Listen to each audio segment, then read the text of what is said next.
Bienvenue à l'émission, ici Jean-François Lisée. Cette semaine, nous allons d'abord parler de la France qui vient de connaître des primaires au Parti socialiste, qui a propulsé François Hollande, le candidat socialiste, le vainqueur des primaires, en tête des intentions de vote pour l'élection présidentielle qui aura lieu en mai prochain. On en parle avec le politologue Christophe Chauanietz. Et ensuite, on se déplace en Chine et en Inde, c'est-à-dire à la jonction de ces deux pays avec deux spécialistes. Nous allons essayer de voir comment les Chinois voient les Indiens et comment les Indiens voient les Chinois. Vous allez voir, c'est une relation assez compliquée que nous explique avec brio Serge Granger, qui est professeur spécialiste des deux pays, et Jean-François Huchet, qui est sinologue. Mais d'abord, la France et les opposants à Sarkozy.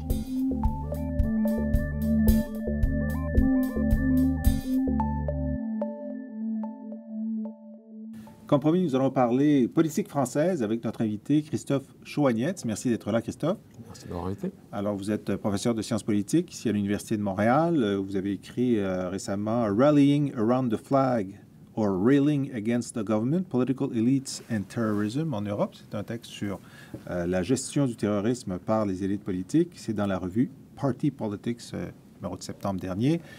Mais vous êtes aussi quelqu'un qui suit de près l'actualité française. Vous donnez un cours sur la France ici en sciences politiques. Et c'est l'année présidentielle. Enfin, les élections auront lieu en mai prochain. Et les choses bougent. La principale chose qui vient de se produire, ce sont ces primaires socialistes. D'abord, en quoi était-ce une nouveauté? Écoutez, ce n'était pas forcément une nouveauté. Il y avait eu des primaires par le passé. La fois précédente, en 2007, en 1995 également. Elle était nouvelle dans le sens où tous les électeurs, finalement, étaient invités à participer à cette primaire. Alors qu'auparavant, c'était simplement les partisans du Parti socialiste. Bon, il fallait être membre. On pouvait acheter sa carte de membre, comme ici, pour voter. Mais cette fois-ci, il fallait simplement donner 1 euro pour pouvoir participer au premier ou deuxième tour de cette primaire. Et puis, signer un texte indiquant que vous partagiez les idéaux socialistes. Bon. C'était tout. Alors, parce que c'est ça le problème. On a aux États-Unis, les primaires existent et sont imbriquées dans l'inscription politique. On s'inscrit sur la liste électorale comme démocrate, républicain ou indépendant. Et selon les États, on peut voter, seulement les démocrates vont voter pour une primaire ou certaines primaires sont ouvertes. Dans ce cas-là, en France, personne ne s'inscrit, évidemment, socialiste ou de droite sur la liste électorale. Donc, il fallait organiser le vote. Et comment est-ce qu'un parti qui est dans l'opposition peut organiser une consultation nationale? Alors, ça a été sujet à débat, c'est-à-dire qu'il a fallu mettre à disposition du Parti socialiste des listes d'électeurs, évidemment. Donc, en effet, la droite était plutôt opposée à cette démarche-là. Mais voilà, ça a été fait. 2,6 millions de personnes ont participé au premier tour. Je pense environ 2,9 millions ont participé au second tour. Un grand succès qui a permis au Parti socialiste d'occuper l'espace médiatique, comme jamais auparavant. Et les gens se présentaient où? Les gens se présentaient dans des bureaux de vote. C'était souvent des écoles qui étaient réquisitionnées. Je pense même qu'ici, à Montréal, on avait un bureau de vote. Oui, à l'Alliance française. Tout à fait, oui. Mais donc, il a fallu la participation des pouvoirs publics pour que certains édifices soient prêtés. Évidemment, dans les régions que contrôlent les socialistes, ça ne posait pas un problème, mais il n'y avait pas un problème de principe aussi à régler? Il y avait un problème de principe, un problème d'éthique, c'est-à-dire qu'à partir du moment où on met à disposition du Parti socialiste des listes d'électeurs, à partir du moment où on organise une primaire, ça veut dire qu'on laisse les gens révéler leurs préférences politiques. Ils se déplacent à un bureau de vote pour voter à une primaire pour un certain parti politique, et ça en a choqué certains, le fait qu'on amène ces électeurs-là à dévoiler publiquement leur soutien à un parti politique. Alors, ils avaient le droit de ne pas le faire, évidemment. Évidemment, évidemment. À charge pour le Parti socialiste, ceci dit, de détruire ces fameuses fiches, listes d'électeurs, ce qui va être fait apparemment dans les prochains jours. Mais oui, ça a posé un certain problème au départ. La droite, finalement, a accepté, le gouvernement a accepté. Et je pense qu'eux-mêmes vont en tirer des conséquences et se dire que les primaires, c'est peut-être pas une mauvaise chose. Bon, alors c'est ça. Donc, ce fut un grand débat. C'est Arnaud de Montebourg, dont on va parler, qui était un des artisans, des promoteurs de cette idée. Tout à fait. En disant, ça va ouvrir le processus à un plus grand nombre de Français. Exactement. Aubry s'est rendu un peu tardivement à cette proposition et finalement en a assuré comme secrétaire général du parti l'organisation. Et on est passé donc je pense, 200 000 membres qui avaient participé aux primaires la dernière fois, pour la dernière élection présidentielle, et là, 14 fois plus pour celle-ci. Donc, un très grand succès de mobilisation. Et quel impact ça a eu pour la visibilité des socialistes pendant l'automne où ça se déroule? Énorme, gigantesque. Ils ont occupé tout l'espace médiatique, à tel point que Sarkozy lui-même s'en est plaint. Le temps d'antenne des différents candidats à cette primaire était quotidien, alors qu'évidemment, la droite devait se contenter des miettes. Alors oui, ça a été un succès à ce niveau-là. Ça crée évidemment une dynamique. Et puis on peut estimer que quelque part, ces 2,8, 2,9 millions de personnes qui ont pris part aux primaires vont se sentir peut-être, pour certains d'entre eux en tous les cas, embrigadés dans le mouvement. Et se dire, voilà, notre champion, on l'a trouvé. Donc c'est pour le Parti socialiste une réussite. Moi, j'estime, d'ailleurs je l'ai écrit sur mon blog, que même au-delà, les gens qui, sachant qu'ils avaient le droit de participer, qu'ils pourraient y aller et qui ne sont pas allés, se sont quand même sentis interpellés, ont davantage écouté, vu les débats. Tout à fait. Les débats ont été très suivis à la télévision. Plusieurs millions de personnes. Alors que c'est vrai, à l'époque, on avait dit notamment à Montebourg, qui est à l'origine de cette primaire, écoutez, ça va être un désastre. Vous allez vous critiquer. Et le Parti socialiste va sortir de cette primaire plus divisé que jamais. Et ce n'est pas du tout le cas. Alors, effectivement, bon, de toute façon, qu'on le fasse dans une primaire avec les seuls membres du parti ou avec la totalité, enfin, des électeurs qui sont invités, l'idée d'une course à la candidature, c'est qu'on se critique les uns les autres. Hein, bon. Tout à fait. Alors, mais là, moi, il m'a semblé, comme observateur, que la critique entre, disons, les deux leaders, Aubry et Hollande qui a finalement gagné, était relativement modeste. N'était pas très mordant comme critique. Elle n'était pas mordante du tout. Ils nous ont même fait croire lors du deuxième débat que c'était des amis, alors qu'apparemment, ce n'est pas vraiment le cas. Peut-être que le mot d'ordre a été passé parmi les différents candidats. Restons polis, restons civilisés, évitons les critiques acerbes. En tous les cas, ça a fonctionné à ce niveau-là. Évidemment, il y a un programme socialiste qui a été adopté par le parti et par tous. Oui. Et ensuite, comme a dit le premier ministre de droite, Fillon, c'est un peu le casting. Il fallait choisir quel acteur allait porter le programme. Alors, il l'a dit pour essayer de dévaluer le rôle du chef. Mais quelle était la réelle différence de fond entre Aubry et Hollande? Aubry était un peu plus à gauche. Hollande plus proche du centre, ce qui en quelque sorte faisait d'Aubry une candidate peut-être plus facile pour Sarkozy, dans le sens où elle se positionnait plutôt à gauche, alors qu'avec Hollande, Sarkozy va trouver devant lui un personnage qui va pouvoir rassembler beaucoup plus et qui va forcer Sarkozy à faire attention à son flanc, au centre. Donc à ce niveau-là, il y a une petite différence. Je dirais qu'au niveau des mesures, ce n'est pas forcément très très visible. Ce qui est surprenant dans le discours de Hollande, c'est qu'il accepte l'idée de rigueur. Oui. Alors là, en ce moment, on sait la France a des difficultés avec la gestion de sa dette ou l'engagement de ses banques dans la dette grecque en particulier. Il y a des restrictions budgétaires importantes qui sont faites. À gauche, normalement, on dit il ne faut pas faire des restrictions budgétaires, il faut augmenter les recettes. C'est ce que dit Aubry et Hollande. Cependant, Hollande, lui, accepte l'idée de rigueur et considère que l'effort fait par l'État français n'est pas suffisant pour surmonter la crise. C'est un peu paradoxal. Peut-être qu'il regarde ce qui s'est passé en 1981. À l'époque, il y avait déjà une crise pétrolière. Mitterrand est arrivé au pouvoir avec une politique de relance pour finalement, 2 ans plus tard, revenir à une politique de rigueur, parce que cette politique ne fonctionnait pas. Pourquoi n'avait-elle pas fonctionné à l'époque? Parce que la plupart des partenaires européens de la France suivaient d'autres politiques, des politiques de rigueur. Ils étaient en contraction alors que la France était en expansion. Oui. Alors peut-être que cette fois-ci, Hollande s'est tout simplement dit le problème, forcément, n'est pas national, c'est un problème qui doit se régler avec les partenaires, et qui n'a donc peut-être pas la latitude pour tout simplement suivre une politique comme celle que défend Aubry. À contretemps.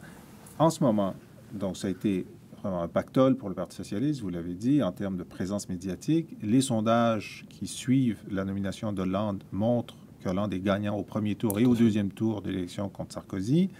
C'est peut-être temporaire, mais c'est assez impressionnant. Qu'est-ce qui empêche la droite de faire des primaires et de profiter de la même dynamique? Dans les textes, rien, puisque l'idée même de primaire apparaît dans les textes de l'UMP. Qui est le parti du président. Qui est le parti du président Sarkozy. Sarkozy, évidemment, n'a aucune envie de participer à ce type de primaire. Par contre, on peut imaginer qu'à l'horizon 2016, donc pour la présidentielle de 2017, on aura également une primaire à l'UMP. Cette primaire socialiste qui vient de se terminer a beaucoup plu au Premier ministre Fillon, elle a beaucoup plu à l'ancien Premier ministre Raffarin, Alain Juppé aussi. Alain Juppé également. Elle a beaucoup moins plu à Copé, qui est le patron de l'UMP. Donc il y a encore des divisions à ce niveau-là à droite. Mais je pense qu'on aura dans 5-6 ans des primaires aussi bien à gauche qu'à droite. Et pour cette fois-ci, ça paraît difficile d'imaginer une primaire. Oui, ben, c'est comme aux États-Unis. Il n'y a pas de primaire démocrate, puisque c'est le président sortant, Barack Obama, qui est le candidat. C'est déjà arrivé qu'il y ait une contestation du président sortant. Jimmy Carter avait une contestation d'Edward Kennedy, donc il y avait une primaire. Mais enfin, généralement, c'est le candidat naturel. Alors, parlons un peu de la droite, parce que M. Sarkozy, qu'on félicite pour son enfant qu'il a eu ces derniers jours, Tout à fait. donc, est en difficulté dans les sondages de façon très importante. Il est vu comme le candidat naturel. Tout le monde pense qu'il va se représenter. Il n'a pas encore fait l'annonce de cette candidature, mais que doit-il faire pour augmenter ses chances de l'emporter pour un second mandat? Un dossier, et un seul, la résolution de la crise des dettes publiques, notamment de ce qui touche en ce moment la Grèce. Alors ça va se décanter dans les prochains jours. On sait, il a rencontré hier, d'ailleurs, durant la naissance de sa fille, il est allé à Francfort rencontrer Merkel. Les choses vont se décider très prochainement, je crois, aussitôt que dimanche. Ça va être évidemment l'enjeu principal. S'il sort vainqueur, si ces positions sont adoptées, je pense qu'il aura forcément un boost au niveau des sondages. Puis pour le reste, c'est vrai que beaucoup considèrent qu'il a laissé tomber les Français sur pas mal d'enjeux. Il a essayé de bien se positionner à l'international. On se rappelle qu'à l'époque, je pense qu'il avait fait... il était allé en Géorgie, me semble-t-il, essayer de résoudre le conflit. Oui, avec l'évasion russe.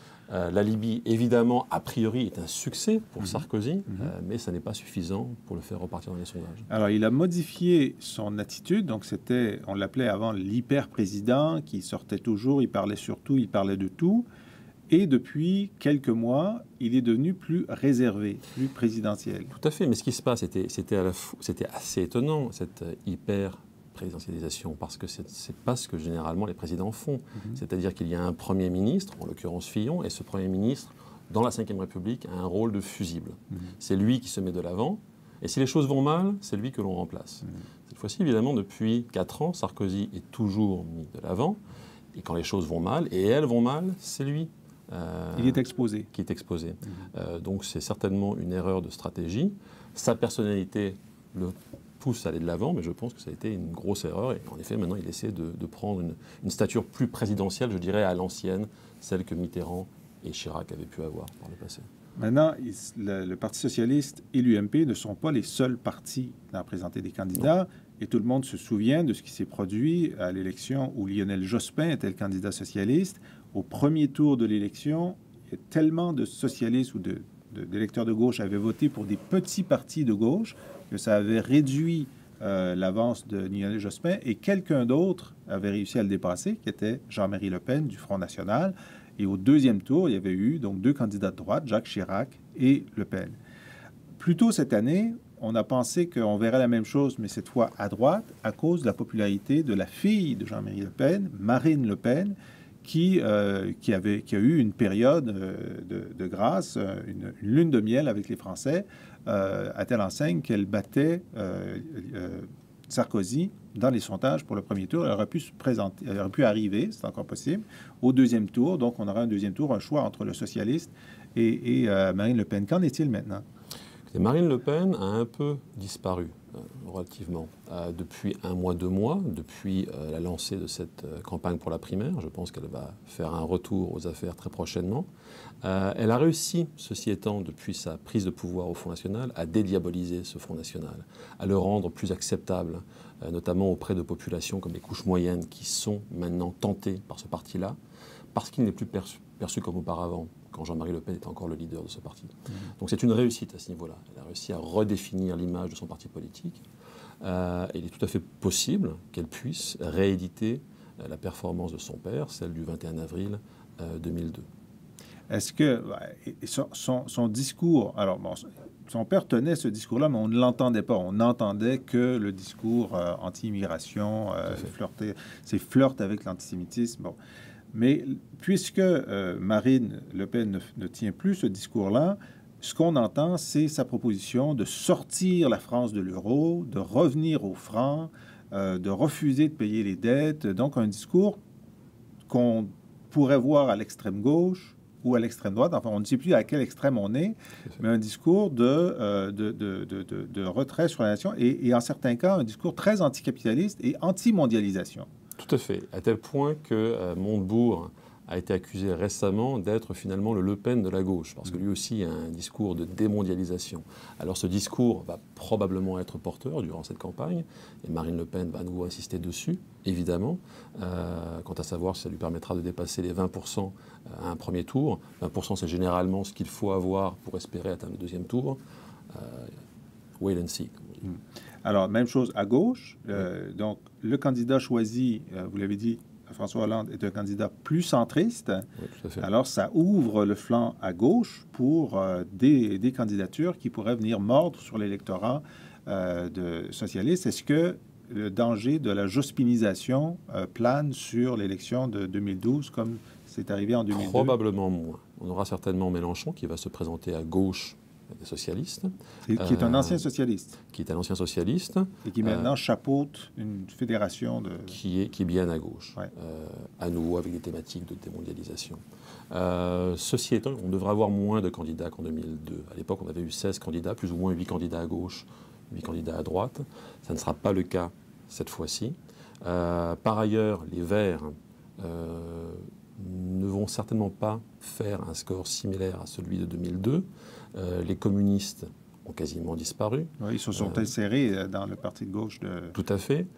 Les trotskistes, à l'époque, on avait 3 partis trotskistes en 2002. Ouais. Avec Besancenot, qui était ce postier très télégénique. Qui avait Imaginez-vous bien que ces 3 partis trotskistes avaient, à eux 3, plus de 10% des voix. Donc, ce scénario-là ne va pas se reproduire de la même façon. Tout comme à droite, on n'aura probablement pas autant de monde qu'en 2002. C'est-à-dire que les fameux centristes de droite, les Bayrou, les Borloo, les Villepin ne vont pas tous y aller en même temps. D'ailleurs, Borloo vient de dire qu'il n'allait pas se lancer dans la campagne. Donc on aura probablement moins de candidats cette fois-ci, et donc moins de danger d'un deuxième tour qui opposerait un candidat extrême à un candidat socialiste ou UMP. Alors François Bayrou, donc c'est ce centriste qui tenait la balance du pouvoir entre les deux tours de scrutin la dernière fois. Qui allait du côté de Ségolène, oui, non, est-ce que même Ségolène Royal a même proposé qu'il annonce qu'il serait son premier ministre pour gagner au deuxième tour, il avait refusé. Cette fois-ci, il est toujours de la course, très anti-sarkozyste aussi, mais il y a Dominique de Villepin, donc l'ancien premier ministre de Chirac, très opposé à Sarkozy, qui a laissé planer la possibilité qu'il soit candidat. Est-ce que c'est sérieux? Écoutez, il y a un mois, on pensait que la candidature de Borloo était sérieuse. Borloo, qui est l'ancien ministre tout à fait. Du gouvernement, tout à fait. Ouais. Finalement, celui-ci s'est désisté il y a une semaine. Oui, aujourd'hui, la candidature de Villepin paraît sérieuse, d'autant plus que celui-ci n'aime pas Sarkozy. Maintenant, il n'a pas vraiment une structure politique autour de lui. Il ne sera certainement pas le candidat de l'UMP. Donc ça en fera un candidat marginal qui peut espérer 9 à 10%.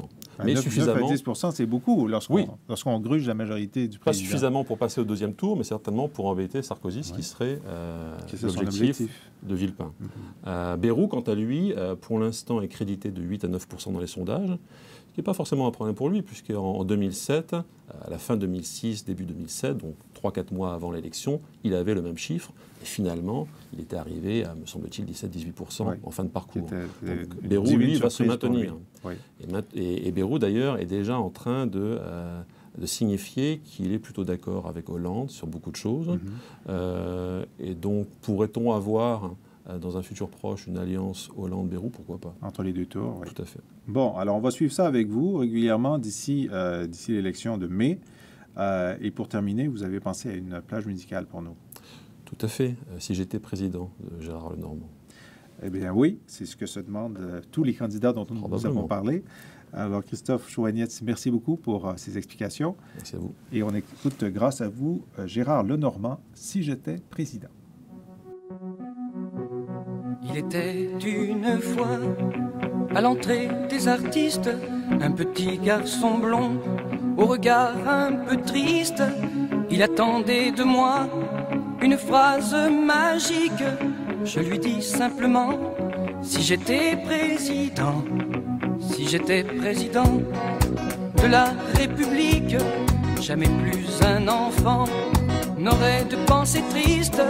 Je nommerais bien sûr Mickey Premier ministre de mon gouvernement. Si j'étais président, simple et à la culture, me semble une évidence. Tintin à la police et Picsou aux finances, Zorro à la justice et Minnie à la danse. Est-ce que tu serais content si j'étais président? Tarzan serait ministre de l'écologie, Bécassine au commerce, Maya à l'industrie. Je déclarerais public toutes les pâtisseries, opposition néant.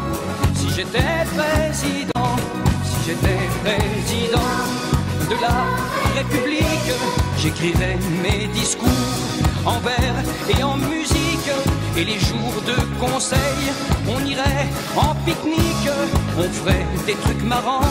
Si j'étais président, je recevrais la nuit le corps diplomatique dans une super disco à l'ambiance atomique. On se ferait la guerre à grands coups de rythmique. Rien ne serait comme avant. Si j'étais président, aux bornes des fontaines coulerait de l'orangeade. Coluche, notre ministre de la rigolade, imposerait des manèges sur toutes les esplanades.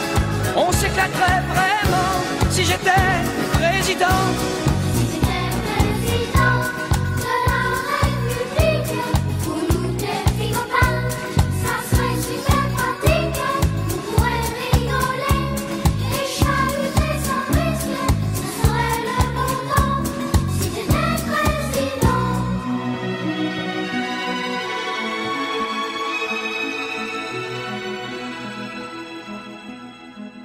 Nous sommes de retour à Planète Terre, l'émission des chercheurs du Cerium. Ici Jean-François Lisée. Nous allons, comme promis, parler de l'Inde et de la Chine.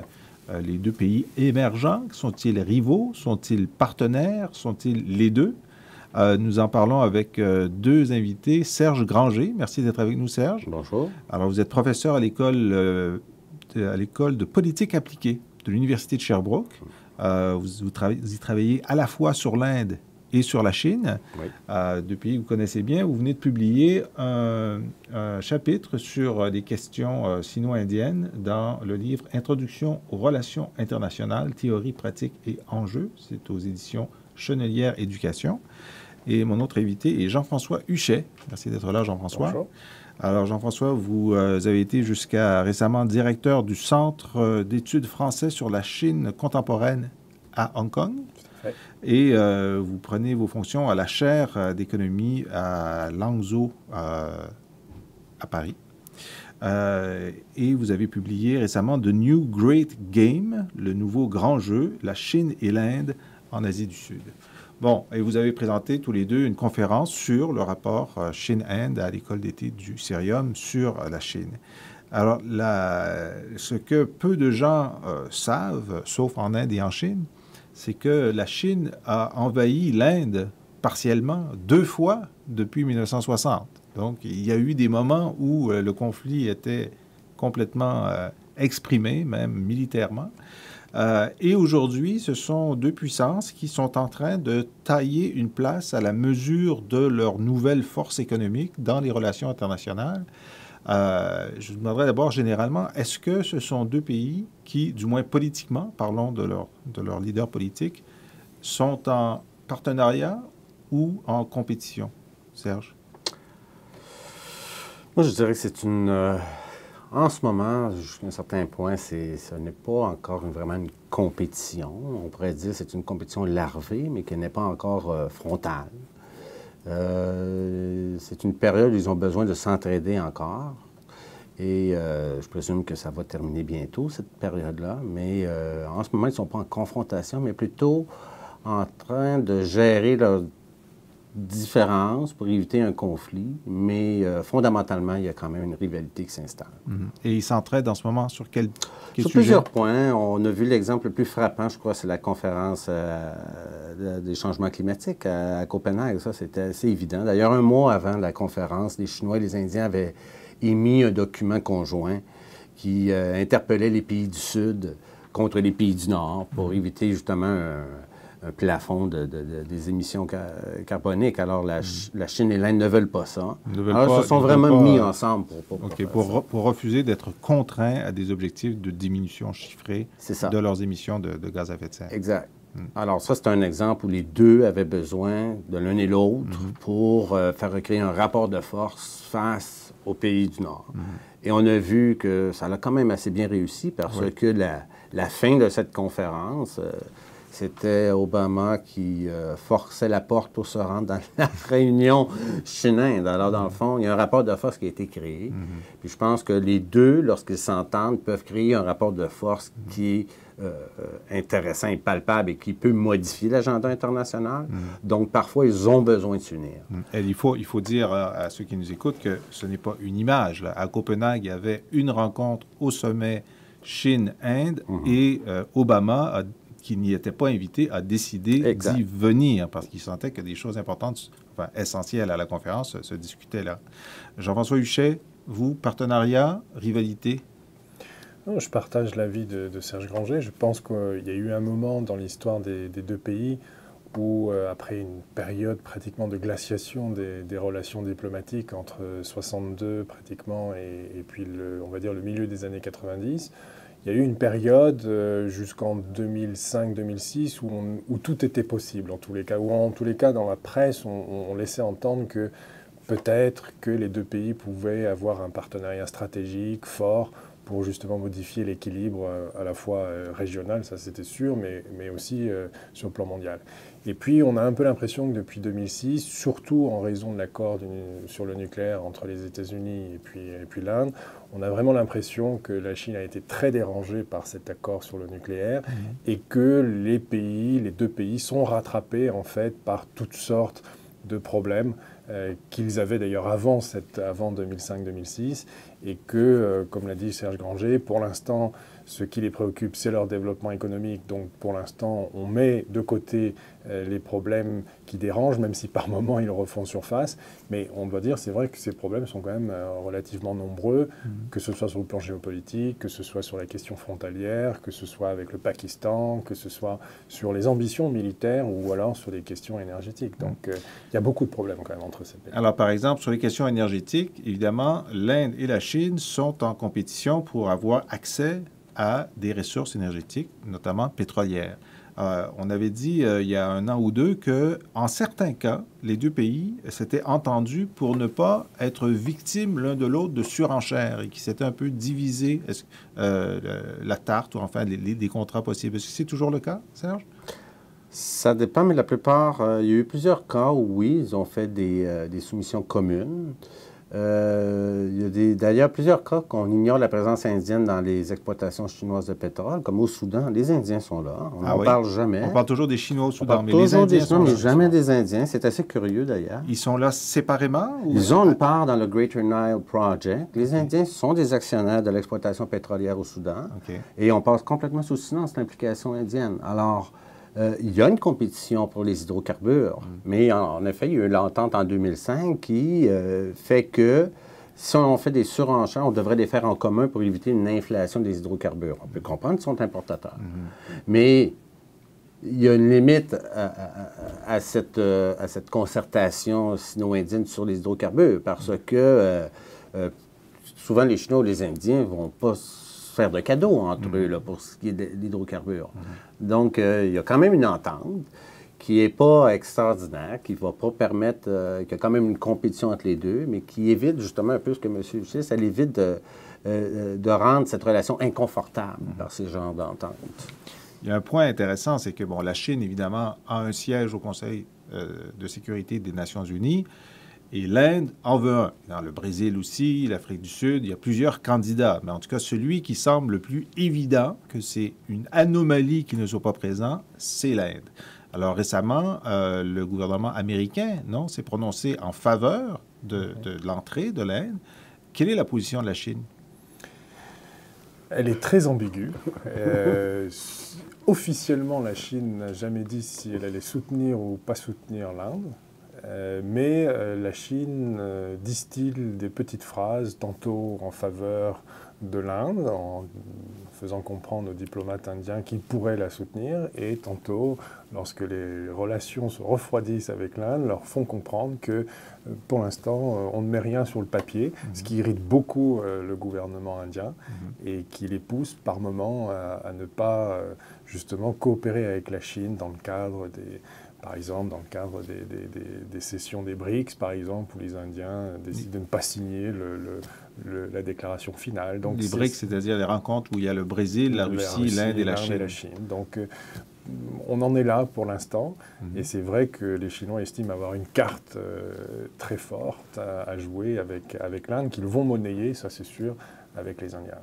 Alors, les Indiens aussi, sur un autre sujet qui fâche beaucoup les Chinois, qui est le sujet du Tibet, c'est en Inde que le Dalai Lama et beaucoup de Tibétains en exil sont installés, ont leur gouvernement en exil. Est-ce qu'au-delà de cette présence, les Indiens tentent de jouer un rôle dans la résolution du problème tibétain? Moi, je présume honnêtement qu'on va voir la vérité de ce jeu au lendemain de la mort du Dalai Lama. Qui est en bonne santé en ce moment. Oui, ouais. mais plus très jeune. Il est quand même, il a 77 ans, je crois, chose comme ça. Et je pense que les Chinois préparent plutôt l'après-Dalai Lama. Et je pense que c'est ça qu'il faut regarder. Du côté indien, ça doit être surtout ça, parce qu'ils ont un atout. Ils ont le Dalai Lama chez eux. Et c'est une perte importante, une carte importante qu'ils vont perdre avec la perte du Dalai Lama. Et on peut présumer que les Chinois vont s'arranger pour que la succession soit perçue comme étant légitime du Dalai Lama. Ils ont déjà leur candidat, de toute façon.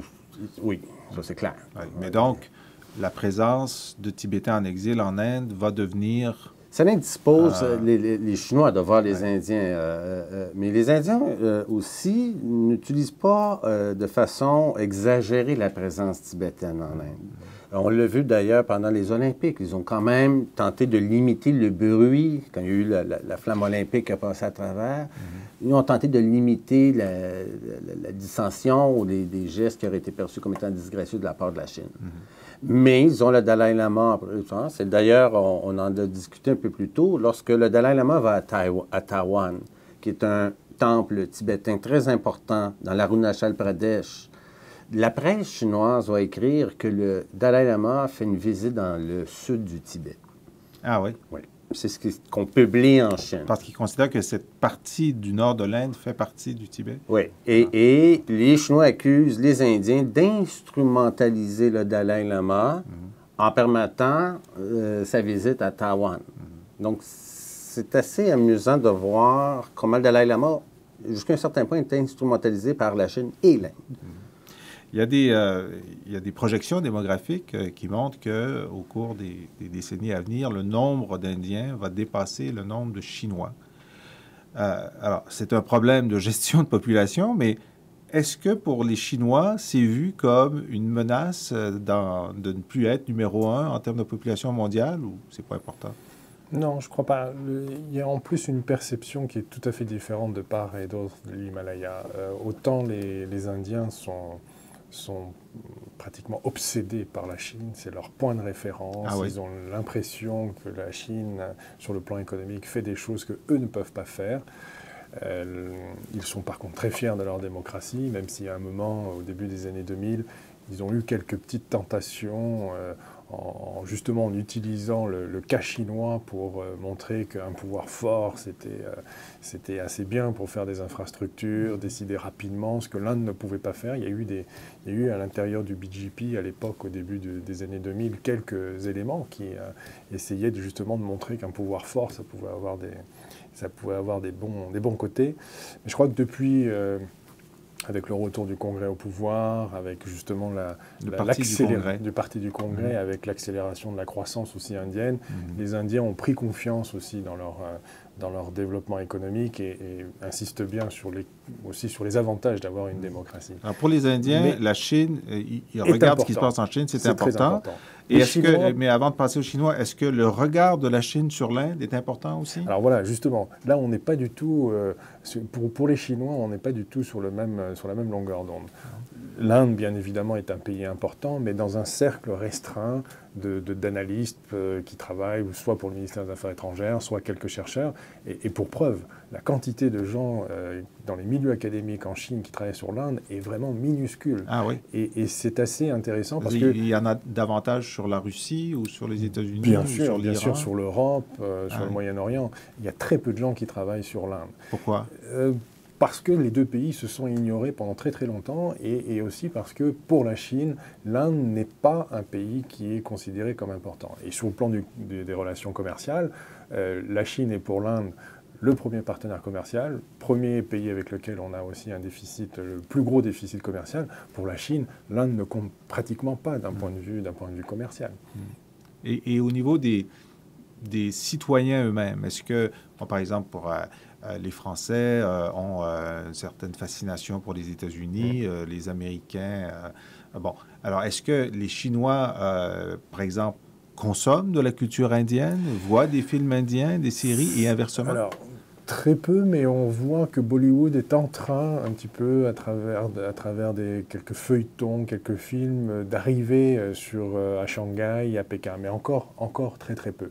Par contre, ce qui les a beaucoup interrogés, c'est comment est-ce qu'une démocratie qui fonctionne avec beaucoup de difficultés, parce que c'est la perception que les Chinois veulent aussi montrer de l'Inde, c'est-à-dire en reflet et en miroir, c'est aussi une critique de la démocratie pour un pays aussi peuplé. Évidemment, le Parti communiste ne veut pas dire que la démocratie indienne fonctionne bien.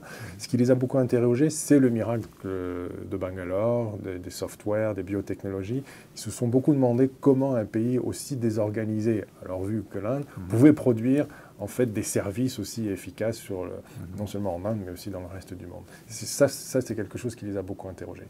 Mais c'est vrai qu'on trouve très peu de projets de recherche, par exemple, sur comment fonctionne la démocratie indienne. C'est un peu tabou parce qu'effectivement, le Parti communiste se dit ben voilà, j'ai un exemple en face de moi d'une démocratie, d'un pays peuplé et qui aussi potentiellement peut être une superpuissance économique. Donc, Serge, sur ces perceptions des populations, l'une envers l'autre?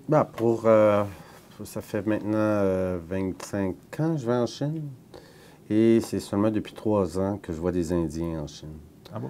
Alors, je pense que c'est assez significatif. Puis c'est vrai que ces deux géants qui se sont côtoyés puis qui se sont ignorés pendant très longtemps.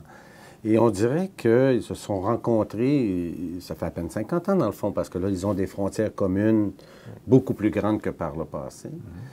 Et maintenant, il n'y a pas beaucoup d'intérêt. En effet, il n'y a pas beaucoup d'études sur l'Inde. Tout ce qu'on sait de l'Inde, dans le fond, bon, il y a un peu de Tagore, parce que Tagore, c'était traduit par George Warren, qui était le frère de Lu Xun, qui est père de la littérature moderne en Chine. Vous m'avez complètement perdu. OK, excusez-moi. Mais ceux qui s'intéressent à l'Inde, comme monsieur, je disais, c'était vraiment des cercles restreints. Monsieur, madame, tout le monde n'ont aucune idée sur les Indiens. Okay. Quand tu demandes aux Indiens qu'est-ce que vous pensez des Chinois, souvent il y a un moment de silence. Okay. Mais maintenant qu'il y a du tourisme, là, il y a une classe moyenne dans les deux cas. Oui, mais un Chinois aime mieux aller en Europe qu'aller en Inde. Ah oui? Un Indien aime mieux aller en Amérique qu'aller en Chine. D'accord. Il n'y a pas une grande histoire d'amour entre les deux pays. Il y a une relation aigre-douce entre les deux pays. Mais il y a beaucoup plus de méfiance que d'amour entre les deux pays, bien qu'ils ont beaucoup d'échanges culturels, que ce soit le bouddhisme ou etc. Mais il y a beaucoup de méfiance entre les deux pays. Ils se connaissent peu. Et il n'y a pas beaucoup d'efforts. Ils ont fait quand même l'année de la Chine puis l'année de l'Inde, je pense en 2007, quelque chose comme ça, pour se connaître davantage. Et pour revenir à la question de la population chinoise vieillit rapidement. La population indienne, elle est encore très jeune. Aujourd'hui, ça ne saute pas aux yeux.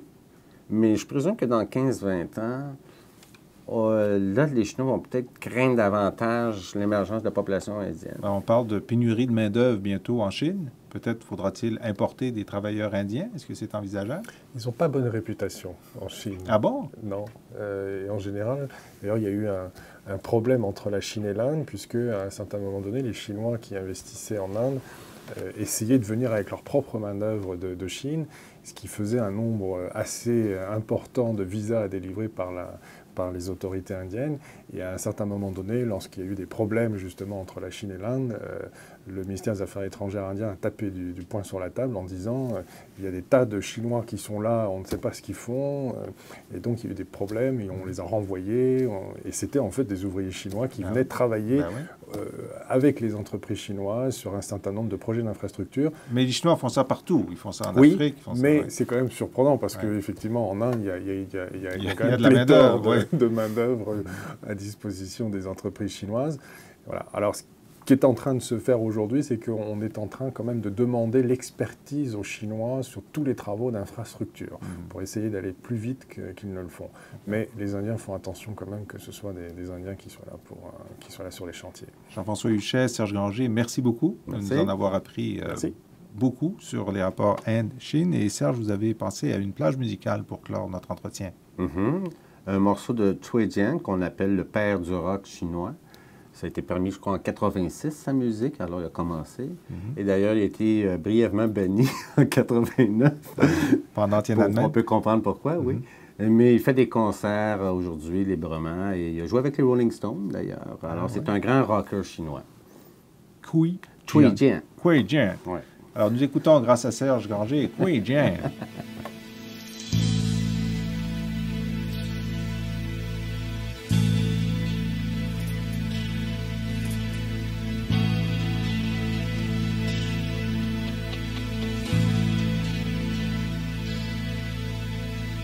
我曾经问个不休，你何时跟我走？可你却总是笑我一无所有。我要给你我的追求，还有我的自由，可你却总是笑我一无所有。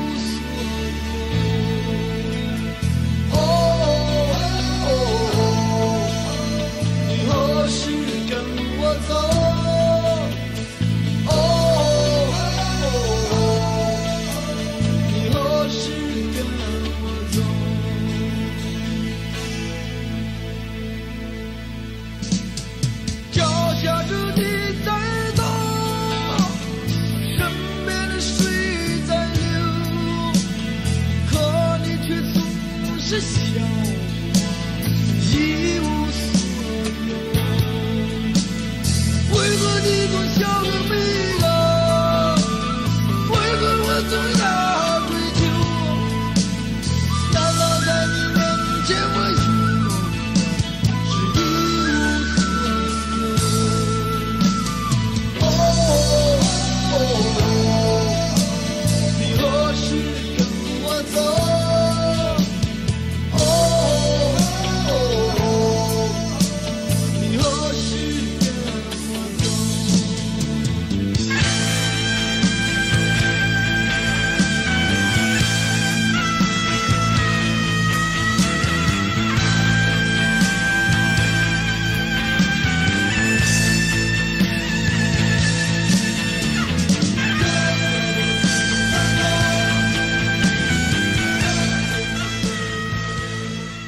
Voilà, c'était notre émission pour cette semaine. Merci de l'avoir écoutée. Si vous voulez la revoir ou voir d'autres émissions de la série, elles sont toutes disponibles sur le site serium.ca. Vous y trouverez aussi les annonces de nos activités à venir. Je vous signale en particulier en novembre la semaine des correspondants de Radio-Canada qui se déroule chez nous. Nous allons recevoir plusieurs des correspondants actuels et passés, correspondants internationaux bien sûr, qui vont discuter de leur expérience, ce qu'ils ont appris sur l'Afrique, la Chine, les États-Unis, les relations avec les ONG ou l'évolution dans le temps du rôle de correspondant étranger. Sur serium.ca, où vous verrez les heures et les locaux de chacune de ces activités qui se déroulent pendant une semaine. Merci à l'équipe technique de PlanèteTerre.tv, Luc Laflamme, Ogo Gouerguiev et Charlène Ricard. Et je vous donne rendez-vous à la semaine prochaine.